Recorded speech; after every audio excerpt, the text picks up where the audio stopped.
नमस्कार दोस्तों, मैं तीरथ श्रीवास्तव। दोस्तों आज मैं लेकर आया हूँ सी-टेट पेपर 1 पेपर 2 के लिए वीडियो नंबर 13। इससे पहले मेरी 12 वीडियो बन चुकी हैं।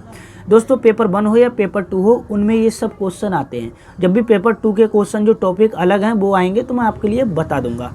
देखिए दोस्तों, इन क्वेश्चनों को आप जब वीडियो 1 से और आगे तक की देखेंगे तो आपको कंटिन्यू क्रम बाय क्रम क्वेश्चन मिलेंगे और फार्मूला जहाँ ज़रूरत होगी जिस टॉपिक की, जिस चीज़ की, वो मैं सब आपके लिए बताता रहता हूँ। डायरेक्ट अगर आप वीडियो पे आएँ तो डिस्क्रिप्शन में जाकर प्लेलिस्ट में जाइए, आपको सारी वीडियो देखने को मिल जाएंगी। ठीक है दोस्तों, आप किसी कोचिंग में जाते हो या आपने कोई ऐप खरीद रखा हो, वहाँ पैसे देकर आप पढ़ेंगे और यहाँ आप पढ़ सकते हैं फ्री में। तो आइए हम इस तरह के आज क्वेश्चन पढ़ाएंगे जहाँ गुणनखंड पूछे जाते हैं, सम गुणनखंड, विषम गुणनखंड, अभाज्य गुणनखंड, इस तरह के पूछे जाते हैं, उनका योग, इस तरह के क्वेश्चन पूछे जाते हैं, उनको पढ़ाने वाले हैं। हम फॉर्मूला भी साथ साथ पढ़ाते रहते हैं, आप रिपीट करते रहिएगा। कह रहा 16 के सभी गुणनखंडों की संख्या ज्ञात करें। अब 16 के ध्यान देना, 16 को हम फैक्टराइज करते हैं। 16 को यहाँ कर लेता हूँ, हर चीज़ ध्यान से देखेंगे आप। अरे पेन नहीं चल रहा है। 16 को तो कितने से डिवाइड करेंगे, ध्यान देना। 2 8 जा 16, 2 4 जा 8, 2 2 जा 4 और 2 1 जा 2। हम इसको ऐसे लिख सकते हैं ना, 2 पावर ऑफ 4 लिख सकते हैं। समझ गए, इतना लिख सकते हैं। हाँ, अब हमसे पूछेगा गुणनखंडों की संख्या, मतलब नंबर ऑफ फैक्टर। ध्यान देना, तो आपको क्या करना है, एक फार्मूला लिखना है। फार्मूला क्या होगा, फार्मूला ऊपर लिख दे रहा हूँ मैं, a+1। a+1 फार्मूला होता है। a क्या होता है, ये वाला, a जो होता है a होता है। समझ गए, तो 4 + 1 कितना आ जाएगा, ये आपका 5। इस तरह से गुणनखंडों की संख्या जब पूछेगा आपको ऐसे निकाल देनी है। तो यहाँ हो जाएगा ये 5। 42 के सभी गुणनखंडों की संख्या ज्ञात करो। अभी इसने सम, विषम, अभाज्य, भाज्य इनके बारे में कुछ बात नहीं की, सिर्फ गुणनखंडों की संख्या के बारे में बात की है। तो देखो ये वीडियो मेरा थोड़ा चला गया था, इसलिए मैंने ये लिख दिया था, वीडियो गलत हो गया था। इसलिए मैं यहाँ से देखो 42 को आप फैक्टराइज करेंगे तो 2 2 जा 4, 2 1 जा 2 और 3 7 जा 21 और 7 1 जा 7, इतना आ जाएगा। ठीक है, अब ये 2 की पावर 1, 3 की पावर 1, 7 की पावर 1 ऐसे लिख सकते हैं हम। अभी इसने हमसे ये कुछ नहीं पूछा सम, विषम, अभाज्य के बारे में, तो अभी हमें नॉर्मली एक फार्मूला लगा देना, a+1 ध्यान देना, b+1 ध्यान देना, c+1। ओके, a की जगह कितना 1 समझना, और b की जगह कितना 1 और c की जगह कितना 1, इससे कंपेयर कर रहा हूँ मैं। तो 1 + 1, 1 + 1 और 1 + 1 कितना हो जाएगा, 1 1 1 की मल्टीप्लाई कितनी हो जाएगी आपकी, ये जब करोगे 2 हो जाएगा, यहाँ भी 2 हो जाएगा, यहाँ भी 2 हो जाएगा। तो 2 2 जा 4, 2 जा 8, कितना हो जाएगा, ये 8 हो जाएगा। समझ गए, ठीक है। अब इस पे आ जाइए, 84 के सभी गुणनखंडों का योग ज्ञात करें जो सभी 7 के गुणज हैं। ठीक है, 7 के गुणज आप देख सकते हो। 84 के मतलब 84 तक के जितने आ रहे हैं सबको कर दो 84 लगा के। देखो 7 होता है भाई, 84 से पहले के 7 के गुणज 7 होगा आपका। हाँ, योग कह रहा तो प्लस कर दो, 14 होगा और 21 होगा। 7 की मल्टी वो कर दो, क्या करते हैं, पहाड़ा पढ़ दो, टेबल पढ़ दो, और 28 हो जाएगा, 42 हो जाएगा और 84 हो जाएगा। इन सबको ऐड कर लो आप, 196 हो जाएगा। यहाँ 8 आया है तो 8 ये वाला था, ठीक है, ये 96 आ गया तो ये 96 हो गया। समझ गए, ठीक है। 100 के सभी गुणनखंडों की संख्या ज्ञात करो। ठीक है, 100 के कर दो, 100 लिखा यहाँ, यहीं से कर दो 100। 2 से करोगे 50 आ जाएगा, फिर 2 से करोगे 25 आ जाएगा, फिर 5 से करोगे 5 आ जाएगा, फिर 5 से करोगे 1 आ जाएगा। मतलब हम क्या लिख सकते हैं, 2 की पावर 2 मल्टीप्लाई 5 की पावर 2, यही तो लिख सकते हैं।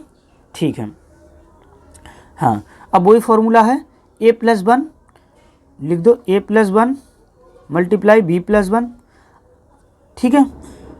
चलो अब आप एक काम करो, इसको भी ए मान लो, या देखो ए मैंने यहाँ ए और बी सी ये अलग अलग थे इसलिए माने थे, चाहे यहाँ भी बी मान लो, अलग अलग समझ लो। ए यहाँ 2 है और बी यहाँ 2 है, ठीक है। तो 2 + 1 और बी भी यहाँ 2 है, 2 + 1 ये कितना हो जाएगा 3, ये हो जाएगा 3, कितना हो जाएगा ये आपका 9 हो जाएगा। सिंपल है, तो ये हो गया आपका 9। ऐसे क्वेश्चन आप देखते रहिए, ज़बरदस्त मिलेंगे सब कुछ, ठीक है। अब एक काम करो, 120 मतलब 120 के सभी गुणनखंडों की संख्या ज्ञात करें, सम और विषम। इसमें कह रहा है सम फैक्टर अलग कर दीजिए और मतलब ऑड फैक्टर और इवन फैक्टर निकाल लें, ठीक है। करते हैं इसको भी। तो 120 का फैक्टर करो पहले, तो कैसे हो जाएगा, 2 से करोगे 60 आ जाएगा, फिर 2 से करोगे 30 आ जाएगा, फिर 2 से करोगे 15 आ जाएगा, फिर 3 से करोगे 5 आ जाएगा, फिर 5 से करोगे 1 आ जाएगा। यही तो आएगा ना, समझ गए, ठीक है। इसको कैसे लिख सकते हो, 2 पावर ऑफ 3, 2 की पावर 3 बार है 3, 3 की पावर 1 मल्टीप्लाई 5 की पावर 1, यही तो आया है, ठीक है। हाँ, अब हम एक काम करते हैं, हम लेते हैं इवन मतलब सम। इवन सम फैक्टर लिख दो या गुणनखंड लिख दो, फैक्टर लिख दे रहा हूँ मैं, ध्यान देना, ठीक है। इसका फॉर्मूला एक चीज़ होता है, ये जो है 3 1 1, 3 किस पे आया है, 2 पे, 2 के ऊपर 3 आया है, या 3 के ऊपर 1 आया है, या 5 के ऊपर, मतलब यहाँ 2 क्या है इवन है, यहाँ 3 क्या है ऑड है, यहाँ 5 क्या है ऑड है, यही तो नंबर आया। यहाँ 3 क्या है आपका ऑड है, यहाँ भी ऑड है, यहाँ भी ऑड है और यहाँ भी ऑड है, लेकिन हमें देखना क्या है, हाँ एक चीज़ देखते हैं, जो ये आया है इवन नंबर है, इसमें हम इसकी पावर जो होगी, इवन नंबर की पावर में 1 नहीं जोड़ते हैं, जैसे कि यहाँ देखो, तो 3 लिखा मैंने, 1 नहीं जोड़ा, मल्टीप्लाई लगाया, अब ये जो 1 आया है मतलब ऑड के ऊपर पावर है उसमें 1 ऐड कर देते हैं, 1 + 1, ऑड के ऊपर जो पावर है उसमें 1 ऐड कर देते हैं, ठीक है। करो, ये 3 हो गया, ये 2 हो गया, ये 2 हो गया, तो 3 2 जा 6 और 2 जा 12, ये तो आया इवन का। अब आ जाओ ऑड पे, odd factor, number of odd factor मतलब विषम, ओके, ठीक है। इसमें क्या करते हैं, जो इवन वाला पार्ट होता है, ये वाला पार्ट, इसको लेते ही नहीं है, इसको पूरे को छोड़ देते हैं, और जो ये बचता है इसके ऊपर पावर, इसमें 1 को ऐड कर देते हैं, बस इन चीज़ों को ध्यान देना। तो ये 2 हो जाएगा, ये 2 हो जाएगा, 2 2 जा 4 हो जाएगा, समझ गए, ठीक है। अब यहाँ से अगर पूछ लेता ये कि, तो हमने सिर्फ निकालने फैक्टर, ओनली फैक्टर, चाहे वो सम हो चाहे विषम हो, तो क्या करते हैं, वही फॉर्मूला a + 1 b + 1 c + 1, यही तो है। a की जगह 3 है, b की जगह 1 है और c की जगह भी 1 है, तो 3 + 1 और 1 + 1 और 1 + 1, ये हो जाएगा 4, ये हो जाएगा 2, ये हो जाएगा 2, मतलब 2 2 कर लो, ये 4 हो जाएगा, मल्टीप्लाई 2 हो जाएगा, मल्टीप्लाई 2 हो जाएगा, 4 2 जा 8, 8 2 जा 16, ये दोनों हैं, इसमें इवन और दोनों हैं, चाहे इसमें देख लो, ये 12 आया, ये 4 आया, इनको ऐड करोगे 16 होता है, तो ये भी हमारा 16 आ गया, चाहे यहीं से दोनों को जोड़ देते, चाहे यहीं से डायरेक्ट निकाल देते। यहाँ तक आ गया समझ, ठीक है। अब स्क्रीनशॉट ले लो इसका, अब आगे कुछ है, ले लिया होगा स्क्रीनशॉट, अब आगे इसके कुछ क्वेश्चन हैं, इनको समझेंगे। क्या कह रहा है, 240 के सभी गुणनखंड ज्ञात कीजिए, सम हो विषम हो अभाज्य हो, सब कुछ निकालना है, ठीक है। चलो, तो 240 का क्या करो, सबसे पहले फैक्टर निकालो, 120 आ जाएगा, 60 आ जाएगा, फिर 30 आ जाएगा, भाई ये तो निकालना आने ही लगा होगा, 15 आ गया आ जाएगा, फिर 5 आ जाएगा, फिर 5 बन जा ये आ जाएगा। कह सकते हैं हम 2 की पावर कितनी है 4, 2 पावर ऑफ 4 मल्टीप्लाई 3 की पावर 1 मल्टीप्लाई 5 की पावर 1, यही तो आएगा। ठीक है। अब इसमें हमें क्या देखना, सबसे पहले फैक्टरों का वो निकाल लो, नंबर ऑफ फैक्टर, मतलब इसमें आपका सम विषम मतलब इवन और दोनों ही होंगे। तो क्या करते हैं, a+1 और b+1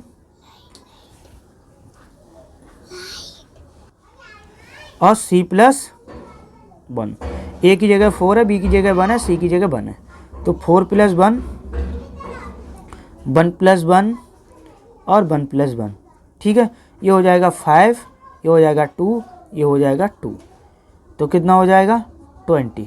कितना आ गया, ये सीधे 20 आ गया। समझ नहीं आता हो तो यहाँ लिख दे रहा हूँ मैं 20, ओके। हाँ, अब इसमें देखते हैं हम सीधे इवन वाले मतलब सम वाले, नंबर ऑफ इवन फैक्टर,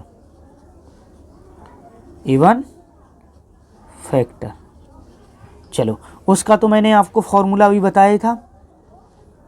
क्या बताया था, देखो ये है आपका इवन, ये है ऑड, ये है ऑड। इवन वाले की पावर लिखते हैं, उसमें क्या करते हैं, 1 को नहीं जोड़ते हैं, लिख लो 4, 1 को नहीं जोड़ा। और जो ऑड वाली पावर होती हैं उनमें 1 जोड़ देते हैं, 1+1 और 1+1, तो ये हो जाएगा 4 × 2 × 2, कितना आ जाएगा, ये सीधे आपका 16 आ गया। समझ गए, ओके, ठीक है। अब आप आ जाओ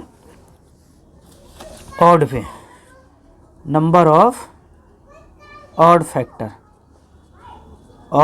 मतलब विषम फैक्टर, समझ गए, ठीक है।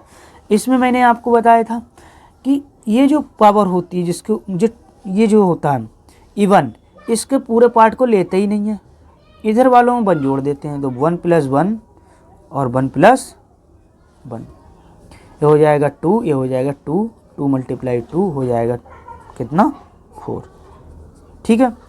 अब ले लो प्राइम वाला, प्राइम